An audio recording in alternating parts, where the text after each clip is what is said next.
Welcome to How Preschool Teachers Do It. This is Alison Kentos. I am an early childhood educator. And this is Cindy Tarabush. I am an early childhood consultant. This podcast is for parents and early childhood professionals. Let our experience and research-based knowledge become your guide. Hey, preschool peeps. Hey, peeps. We hope that you listened to last week's episode where we were talking about cognitive effects that are happening in our society, cognitive biases, and how it impacts our work with children. We're going to talk about another one today, but before we do that, I want to mention something that we mentioned at the end of the last episode, just to make sure that those of you who didn't hang out for it, even though you should, because you never know what the feedback 5 is going to be. But I understand that you had to go and do something. So if you didn't hang out for it, I just want to make sure that you know that we are piloting something new on our website. We are still working on getting it fully underway, but we're going to have, imagine this, a member section that doesn't cost you membership fees. Think about it. We just wanted a way for you all to connect with each other like you connect with us. And we discovered that on our website, we can have a members area. So that's an area that you would opt into. We wanted to have something where people could decide, I want to do this or I don't want to do this. And we didn't want to charge you. So you can opt in by going to our website and looking, I think it's on the top right where it says to join or log in or something like that. And you go and you sign up for the members area. And in that area, there's going to be things like Allison and I are going to blog. People can respond and comment on that blog. We're going to put other pages in that member area as well. So I want to invite you to go and sign up so that we can not only have this podcast to connect with you, but also other ways to interact with you in this very digital world. So we hope that you go there and you do that and that you enjoy the content that we are going to be building over the next, I don't know, probably couple of months in that area. Slowly but surely we will be adding. So get in there. We have some information in there about what is okay to post in that discussion area. And then we're going to be adding other things. We might even have an area with brief videos that are just for you. And it's like you're reading my mind. I just wrote that down to talk to you about later. You know, we're gonna put things in there that are just for you. So please do join with us in the members area. Again, totally free, because why not? Why not? Why not? Right? And today, we are going to have a feedback 5 at the end that I think y'all will love.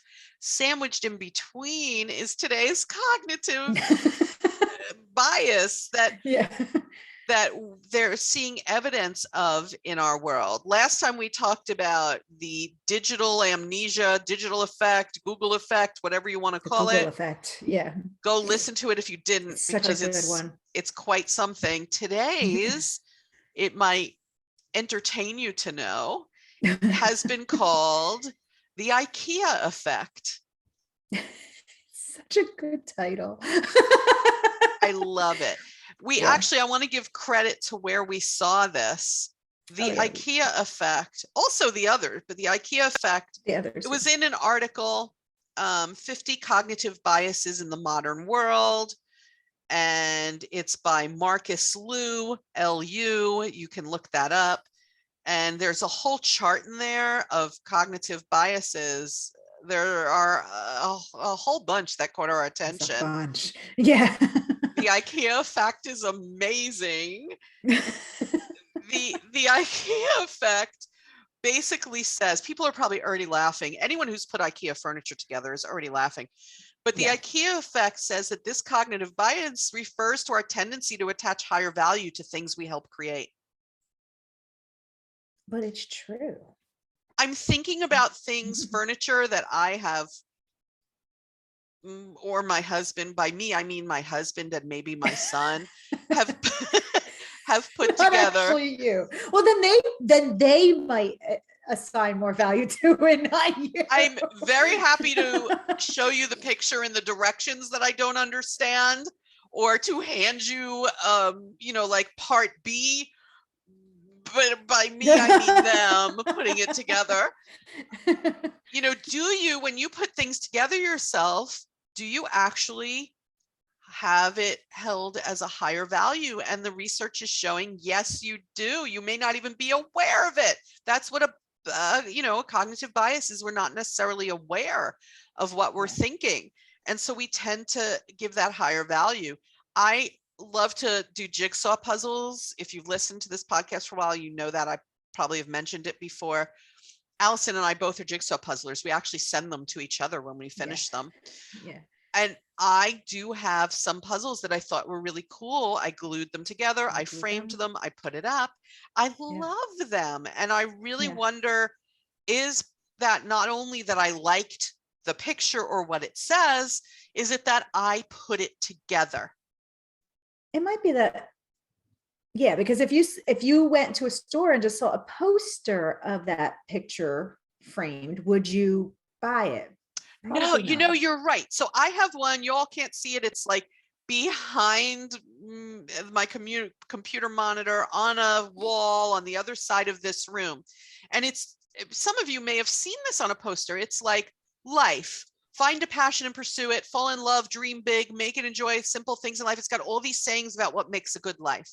And it's a long, I wish I could show you all, but I can't on YouTube. It's a long puzzle that I put together, and it does come in a poster. And I think you're 100% right, Allison. I would have never bought that poster and hung it up, but I did glue together this large puzzle, find a big frame for it, and hang it up where I can see it in this office. Yep. See? Huh. Because you created it. I created it. You built it. I built it. Yeah. But listen, if we're going to call it anything having to do with IKEA, I didn't create that. Goodness knows. You just built it. I didn't create the whatever Farkman Nugan. I built it. Okay, Rosen Island. Little shout out to Betty White. May she rest in peace. Yeah. So if we're going to think about this, which still cracks me up that it's called that, if you create it, you value it more. In the article by Michael Wu, he also talked about how Build-A-Bear speaks to that. Yeah, because come on, guys, Build-A-Bear. It's a teddy bear. Build-A-Bear. It's a teddy bear. But the way that store is so successful is because the children have built it from stuffing up, and they have put every single decision on that teddy bear is theirs, including, I think, what color stuffing goes in it.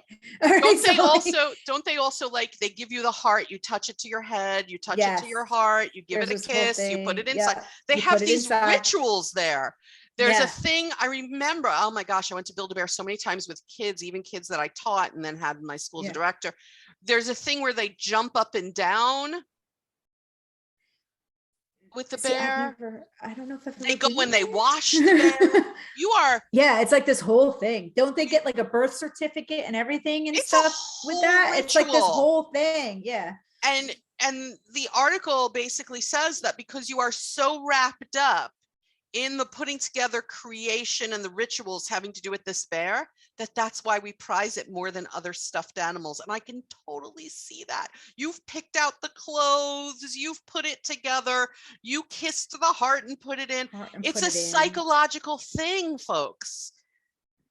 And now it makes me think about rituals. I'm gonna write that down. All right, you write that down. I'm thinking that now our preschool peeps are sitting on the other end of this podcast thinking, well, what store can I open? Because that's probably very true. How easy is that kind of idea where somebody, it's kind of like, only because I was watching Seinfeld this week. For all you Seinfeld fans, you'll know what I'm talking about. When Kramer opens up the build your own pizza restaurant, and he was like, oh, it's kind of like that. Like, how easy, like the employees of that restaurant don't even have to work. Here's all your stuff. You do it yourself. It's kind of like those yogurt places that actually do exist where you are pouring your own like yogurt in and dipping it all. It's like, what are the workers doing? They're just taking your money.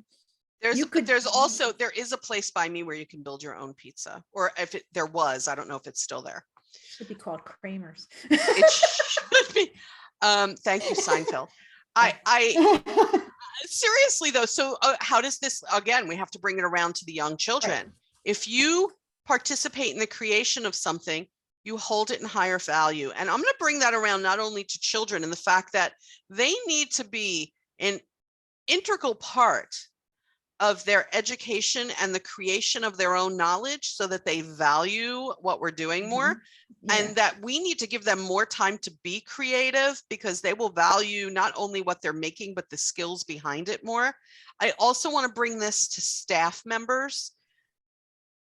If we consistently dictate to human beings what they're going to do, what it's going to be, and how they're going to do it without giving them a chance to be creative within that, they will not value it. Or give them a chance to contribute to it, like collaborate with your staff rather than just like top down, just say, hey, let's figure this out and build it together. If I go to my staff, let's say with a new curriculum, which happens frequently in early childhood education in the year 2022, 2021 was happening, 2020, I go and I say to them, this is the curriculum, which I can do as the leader. This is the curriculum. Maybe I had some of them try things, study things, whatever. And there are some decisions that eventually come and the buck stops here at my desk and the decision needs to be made. And let's say I go to them and I say, this is the curriculum. Well, then maybe they can help build how it's implemented in the class. Which pieces are we going to do first? Who would like to try which pieces? Come back to the group and talk about how that went to you. Build everybody's knowledge with me. The knowledge shouldn't all come from the leader. Right. It needs to come from everybody. Let's get together. Let's build everyone's knowledge. I honestly think it can be the same in a family where we're going to have a new experience. We're going to try a new thing, go to a new place. Let's sit together and talk about, let's build this experience together. How do we each picture this? What does everybody want to do while we're there? Because then, especially in a family, I feel like if you're out going to a place on like a holiday or a vacation or something, and all 4 or 5 of you are different people who want to experience and see different things. And if you are allowed to say in the beginning of the trip, like, hey, this is what I would like to see. So one of these days, let's figure out a way that we could drive that way and go see it. Then you will be more apt to be like, okay, on the other things that you're not really interested in, because, like you helped create the whole trip in order to revolve around everyone's desires, including yours. But if it's like one of those, like, we're just going to do everything mom and dad want to do and doesn't really matter, we have no say here, you're not going to enjoy it. You're not going to. And it can include mom and dad for sure. It should. This conversation reminds me. It reminds me of a trip I took with my family. And, granted, my kids are grown, but it reminds me of a trip that I took with my family. There were definite things that my husband and I wanted to do. And we were like, we want to do this. We're doing this. As you should, because it's your holiday too. Yeah. It's our holiday and we want to do this. There were other things that we did. For example, my son and his partner wanted to go to a particular town or area that frankly I didn't know anything about. We went there and we discovered the cutest little shops and I bought the sweetest hat there. So, I'm not saying that you shouldn't be able to do the things that you want to do. I'm saying, how do we give this creation to people? And I'm talking about 2 things. I think I'm talking about decision making and creating, and those are actually 2 different skills. How do we kind of help everybody to value things in that way? In a classroom with young children, there's always this choice. I can take the milk cartons and create the igloo for the children, or the children can create the igloo with me. I can take the boxes and make pretend washer and dryer out of them and put them in the classroom, or the children can decorate them with me. And then it's like in my classroom, we always had the hibernating bear. We always hibernated the bear, the teddy bear hibernates for the entire winter, but the cave that bear hibernates in for the classroom is a box that I bring from home that I'm like, okay, here's his cave. What do you think would make him happy while he's hibernating? And they will paint the entire outside of it. And then the inside, they'll like create all these things inside. They're like, well, he needs a bed and he needs a couch and he needs paintings on the walls. And it's like, it's all theirs. Like, I just like, here's the box. Here's what we're going to do with it. We need to make a cave or a home for him for the entire winter so he's comfortable and happy and warm.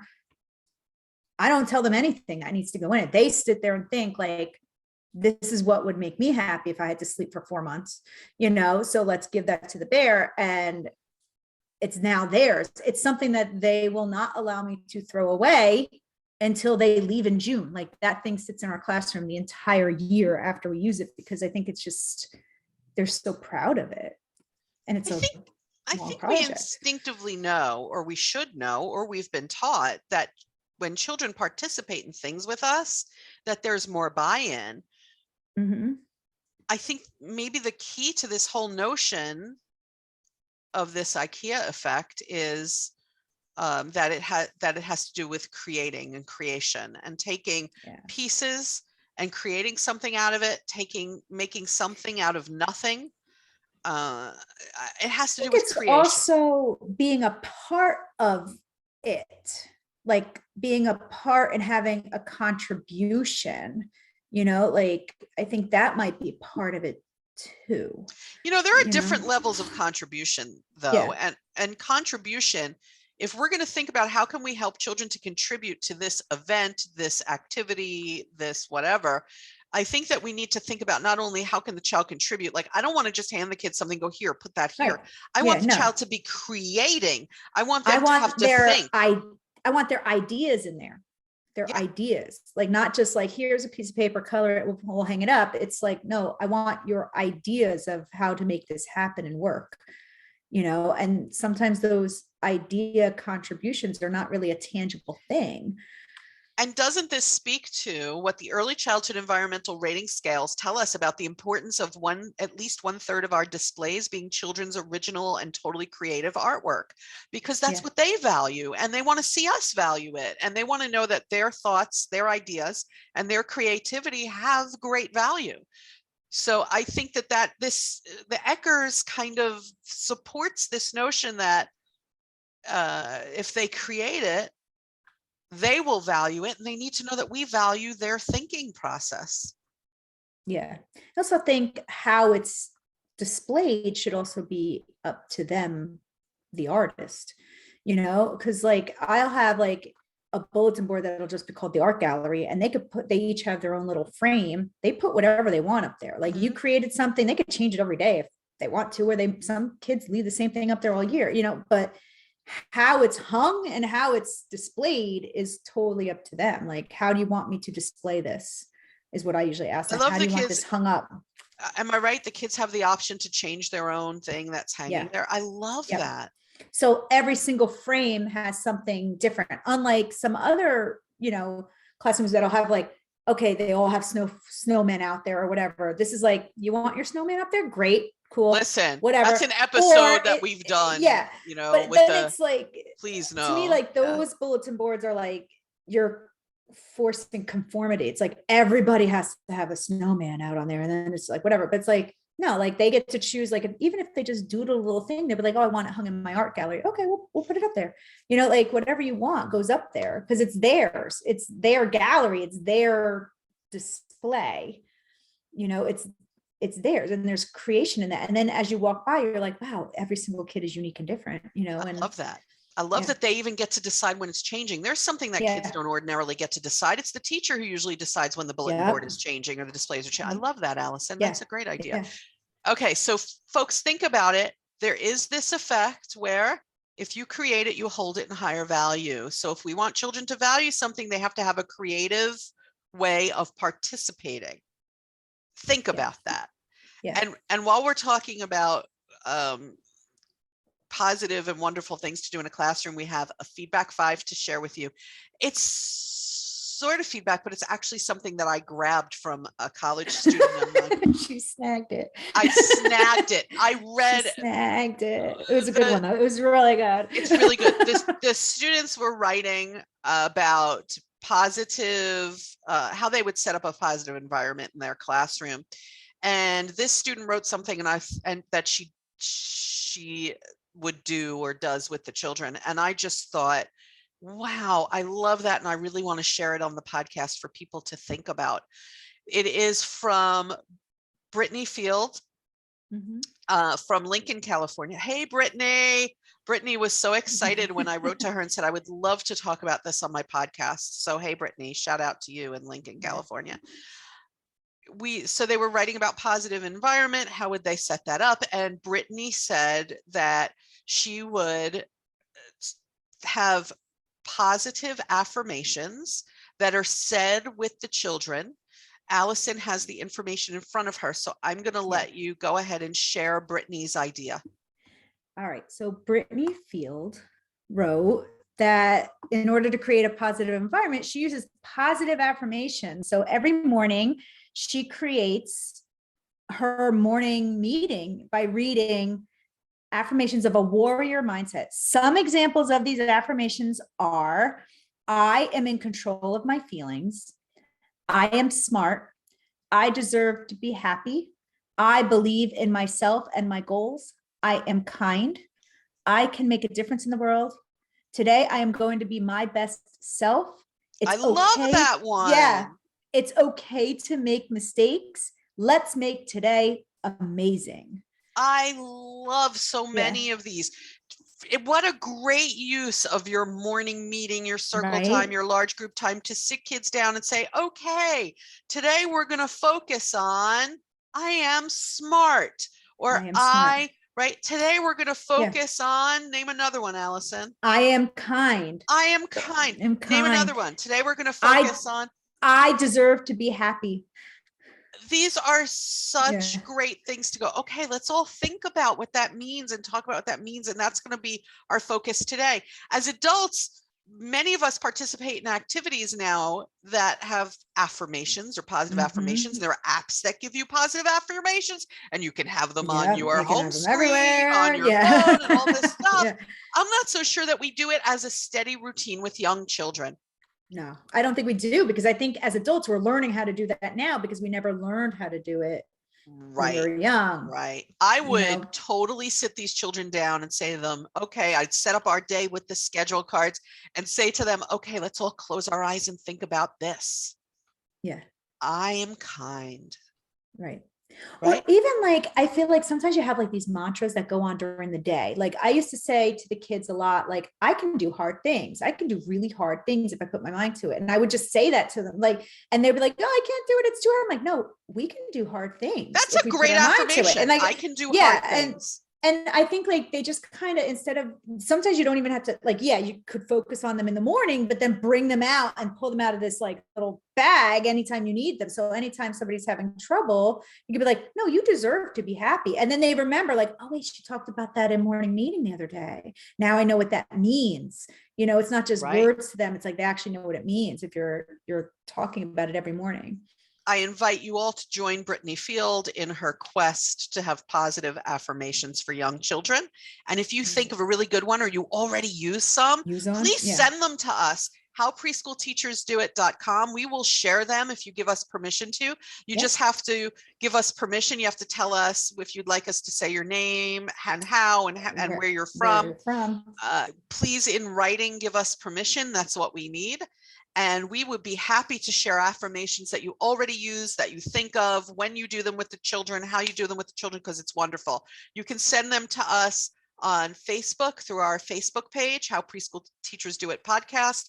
Go to our website, howpreschoolteachersdoit.com, send it through our contact form. And while you're there, start your free membership to get that content. That's going to be for people who choose to be part of that interactive community. Yeah. I'm so looking forward to that. I know. I want to interact with people just on a regular basis. Casual like. Yeah. Okay, folks, we will catch you next time on the podcast. And hope that you think about this episode, the last episode, the affirmations. There's lots to unpack. Lots to unpack here. Yeah. Catch you next time. Bye, beeps.